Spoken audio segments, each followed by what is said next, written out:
The Economist.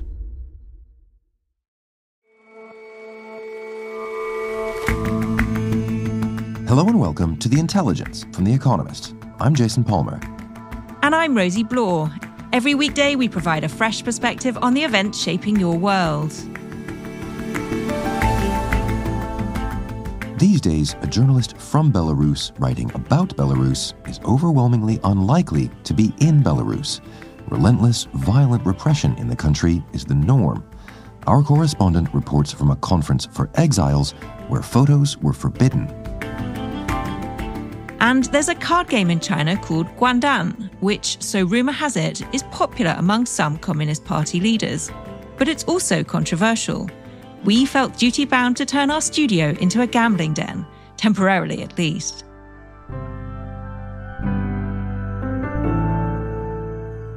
But first...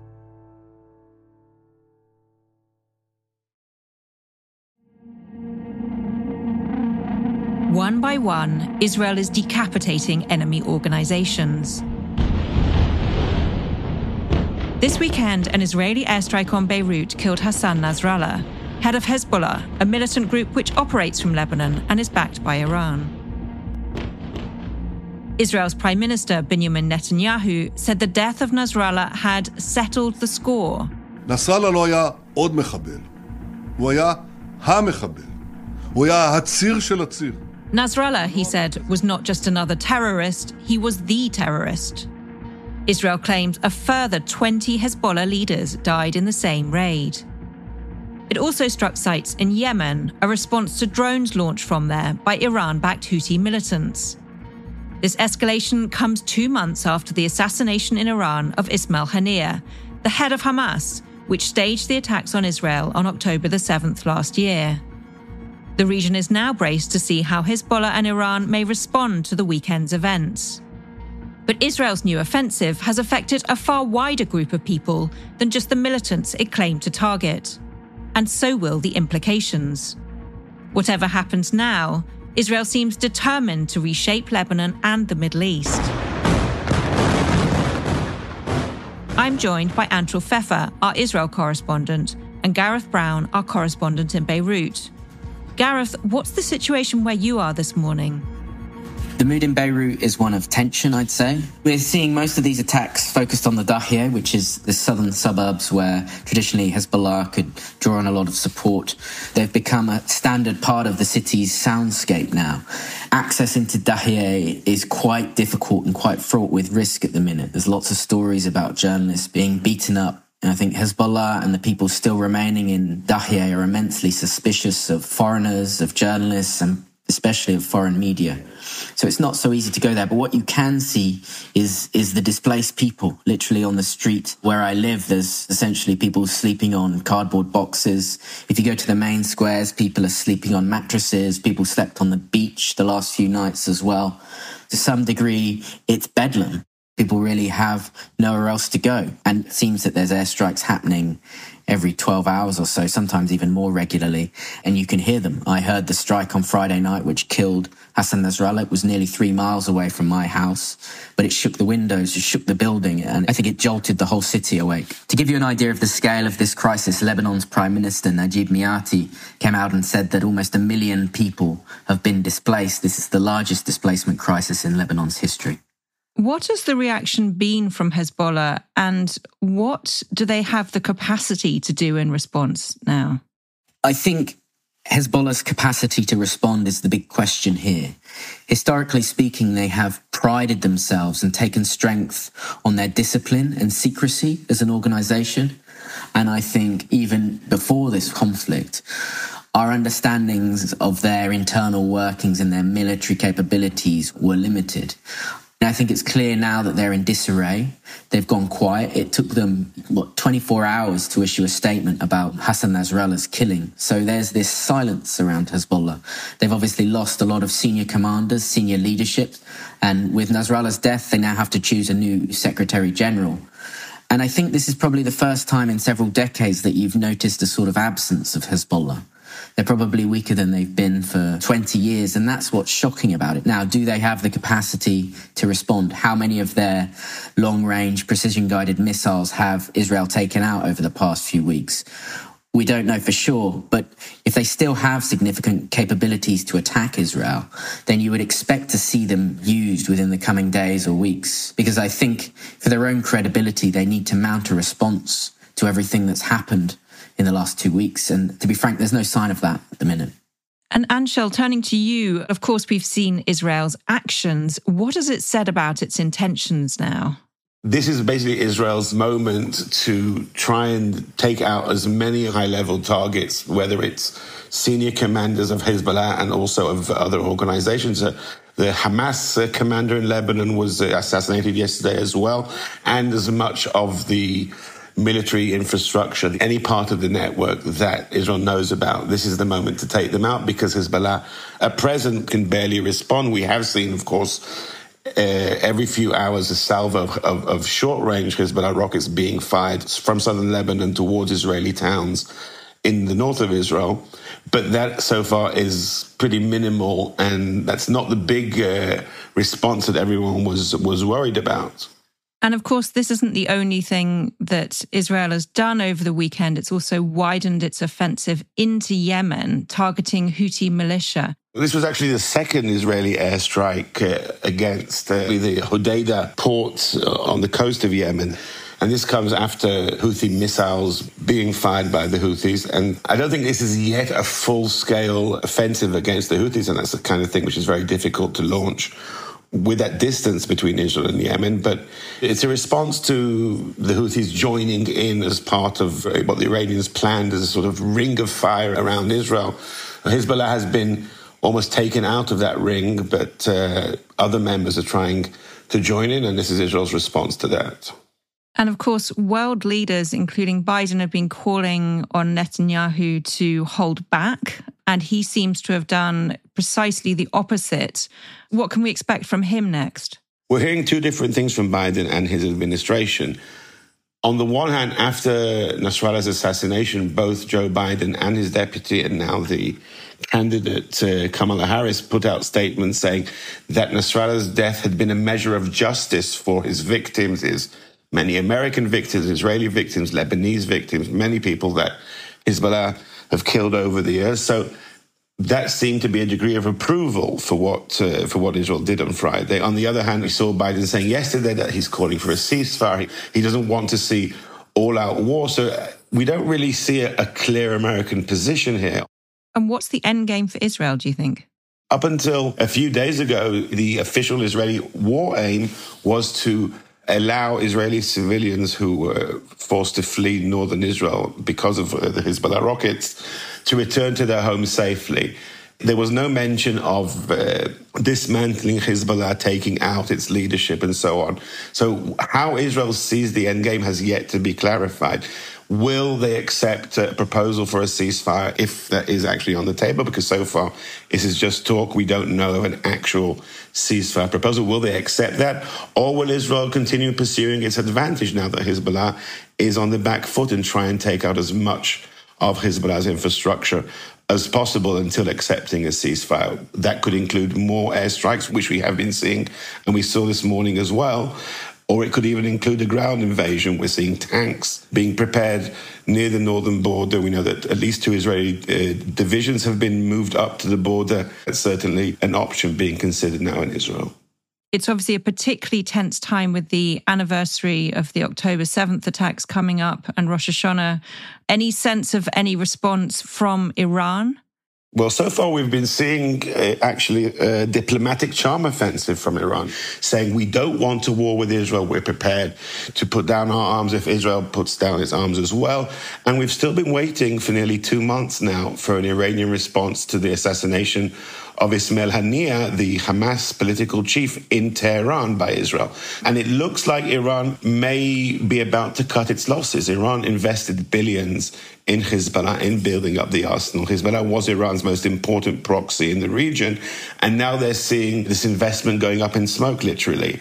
One Israeli official said to me that the attack that you mentioned earlier on Hodeidah port, the Yemen port, is actually a warning towards Iran. Iran's oil terminals and infrastructure are not, or even closer to Israel, could possibly carry out that kind of an attack. And I think that the Iranians are very wary of that happening.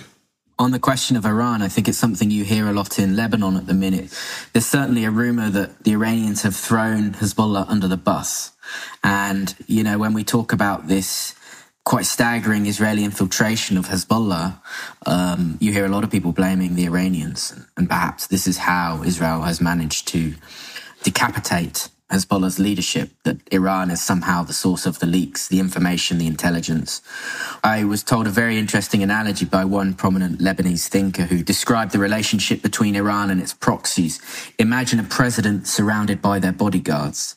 In this instance, Hezbollah is the bodyguard and the Islamic Revolutionary Guard Corps in Iran is the president. It is the bodyguard's duty to protect the president, but it is not necessarily the president's duty to protect the bodyguards. And so I think when you look at it like that, I'm still more skeptical of Iran being drawn into this wider conflict with Israel and possibly even America. And Anshul mentions this diplomatic charm offensive. I think it also points in that direction. Gareth, Anshul, thank you so much for talking to me. Thank you. Thank you for having us, Rosie.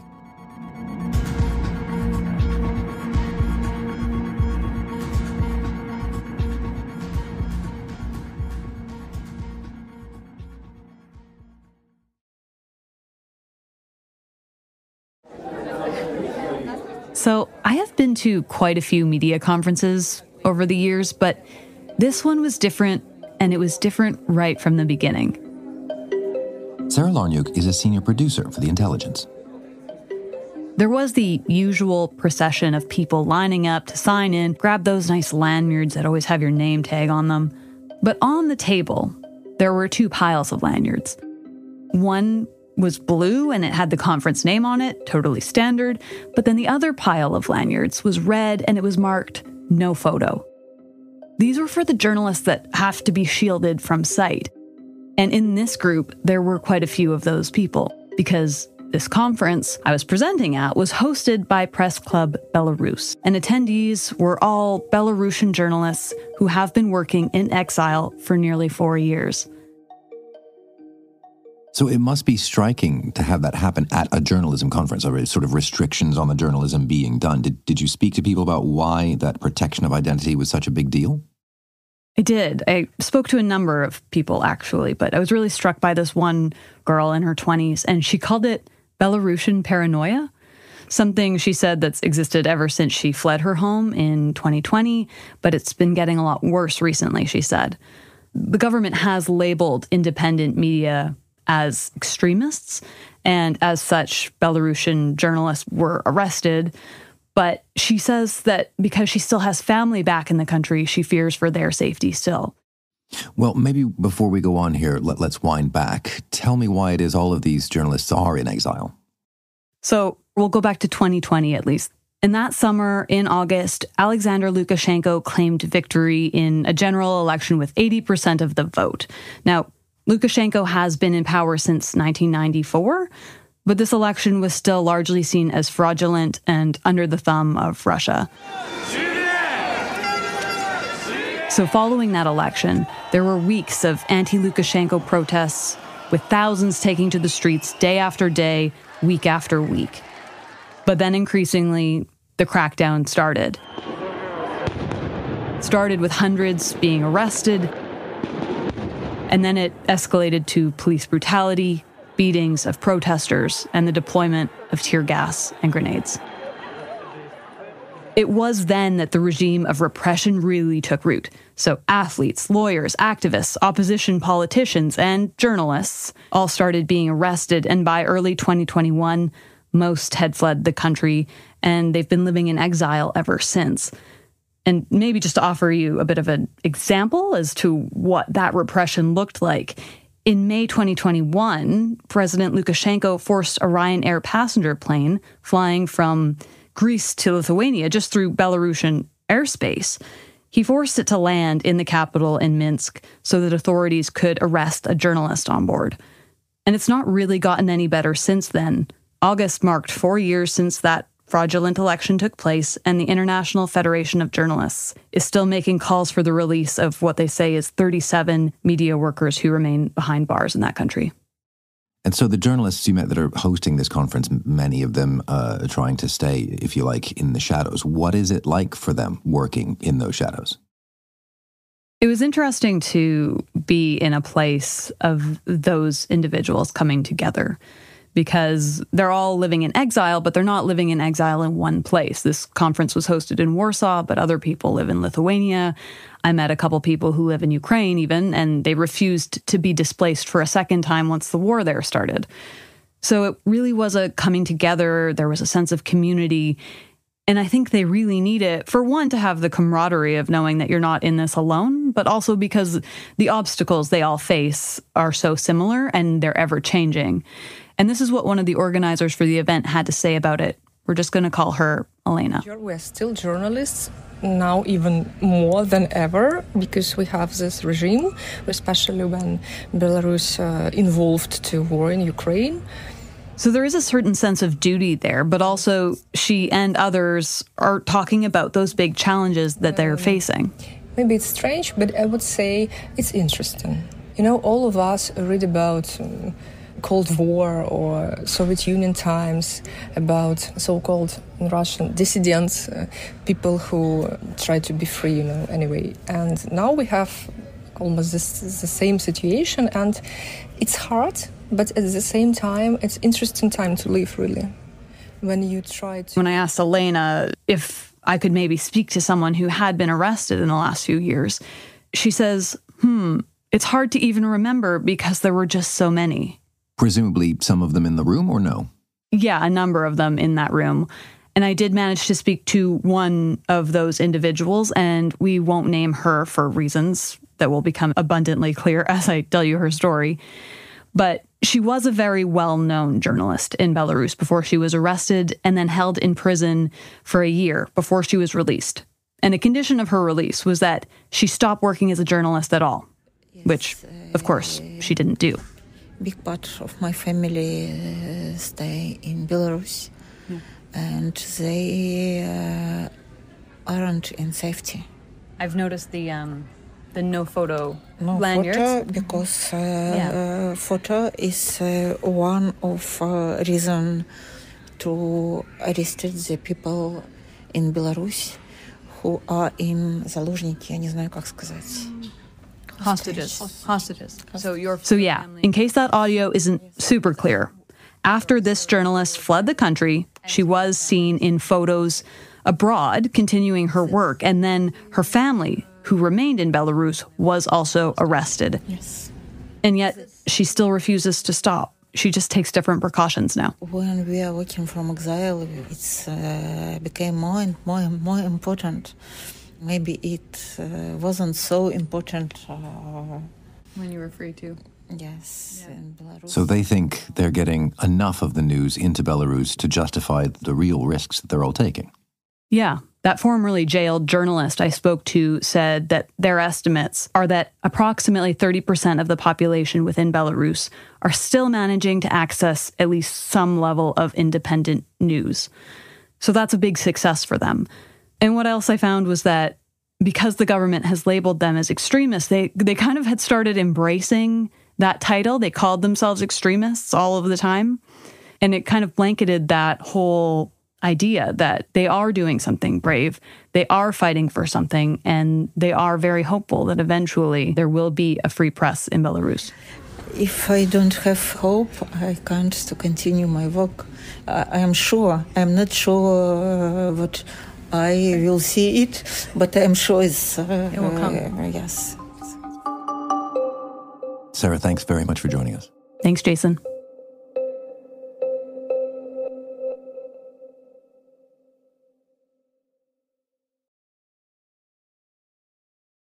Okay, so this is maybe the largest number of people I have seen in the studio, certainly the largest number of feet, because it's 4 people and a dog. First of all, who are we here with, everybody? Jason Chow. I write for the Foreign Desk. Rosie, we know. Hi, Rosie. Hi, I hope you know who I am. And? Hi, I'm Jehao from the Drum Tower team, and the dog is our spirit animal. Very good. Jason, why is it we're here? There's 2 decks of cards have been shuffled and now dealt out. I have a giant stack I'm supposed to keep track of. What are we doing? So we're here to play this very popular Chinese card game called Guandan. Roughly translated to English, it means throwing eggs or throwing bombs. Why is it called throwing eggs?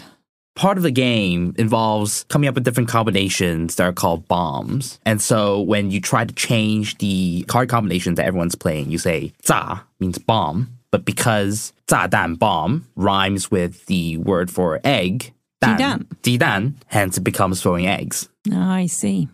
Yeah, so actually I'll just kind of explain some general rules. Okay. So each player gets 27 cards. You have 4 players divided into 2 teams. And essentially the goal of this is for a team to play all their cards before the other team. The first thing we do is each player, we arrange our cards by rank.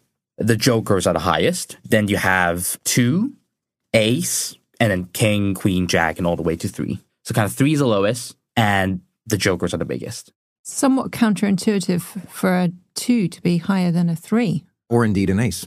I'm not entirely sure, but I think it's meant to sort of mess with you a little bit. A rule just to mess with you. Sounds a little bit like China. Yes. Just slightly messes with your head, even though it's super cool. It's time for someone to lay a card.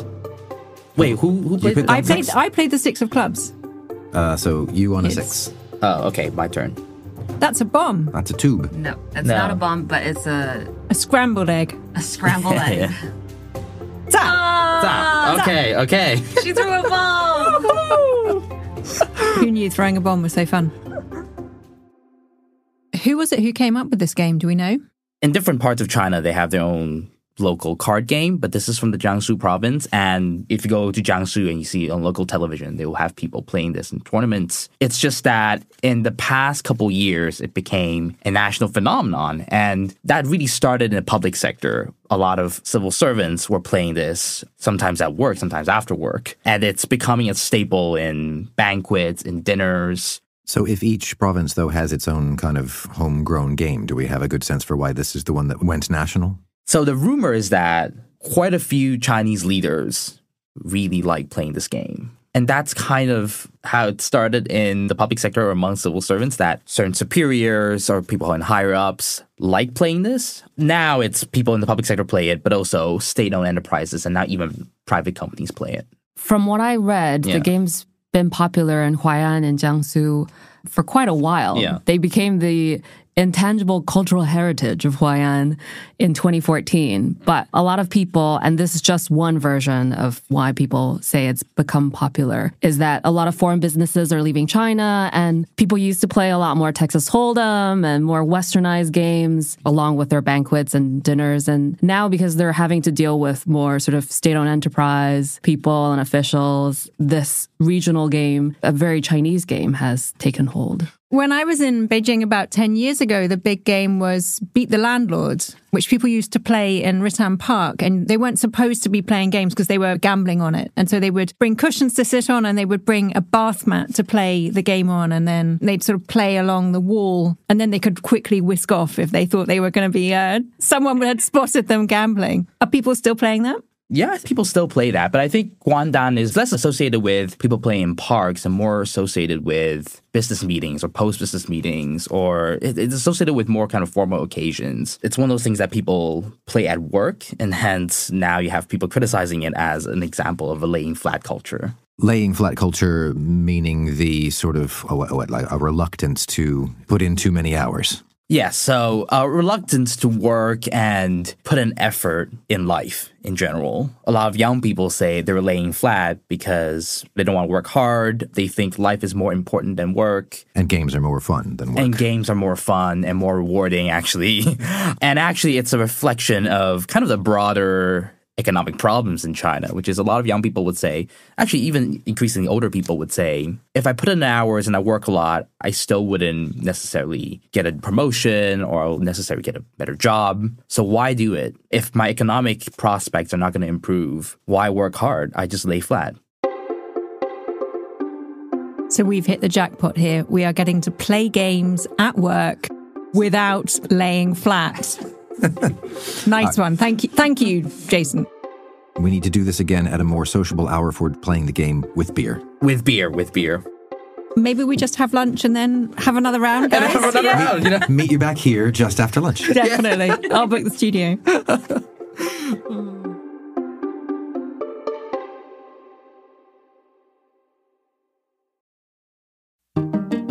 Some Chinese Communist Party pastimes are fairly harmless. Others, such as detaining foreigners at will, are quite the opposite. This week on Drum Tower, our China podcast, you can hear the second of our two-part interview with Michael Kovrig, a Canadian former diplomat who was imprisoned for almost 3 years in China. The first part went out last week and the second airs tomorrow. It's an incredible story. As ever, you'll need to be a subscriber to listen.